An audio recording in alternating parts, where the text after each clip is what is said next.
Terra Alsacia, c'est le nom du spectacle Son et Lumière qui se prépare à Mulhouse, au cœur de l'église Saint-Étienne.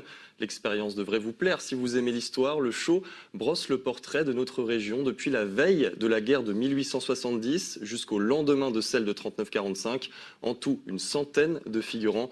Noémie Gachi et Anna Strobel ont assisté cet après-midi à une répétition.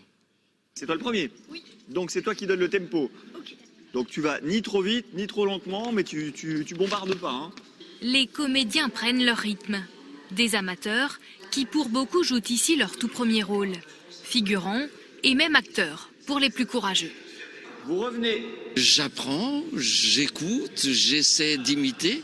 Et c'est vrai que le playback, on ne sait pas trop le travailler, mais ça se travaille quotidiennement. Je trouve ça incroyable. Surtout pour le son et la lumière.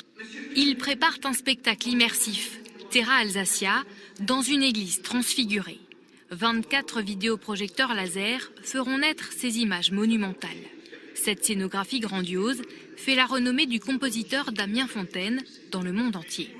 D'un coup, les spectateurs deviennent finalement eux-mêmes acteurs à travers l'histoire qui est racontée, et ce lieu s'efface. Alors parfois il revient, mais souvent il s'efface pour être un lieu complètement autre, devenir le cœur des tranchées de 14-18, les rues de Mulhouse pendant l'annexion allemande. On est sur le front russe en 1940, on est au cœur des mines pendant les années 20.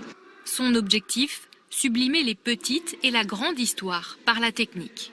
Terra Alsacia raconte la vie tourmentée de la région et des Alsaciens de 1859 à 1945. C'est cette aventure humaine avec autant de monde comme ça, dans une histoire qui est finalement celle de mes ancêtres. Repartez, revenez, on refait une dernière fois. Les bénévoles donneront 50 représentations de ce roman historique, 2 par jour du 22 février au 17 mars, en l'église Saint-Étienne de Mulhouse.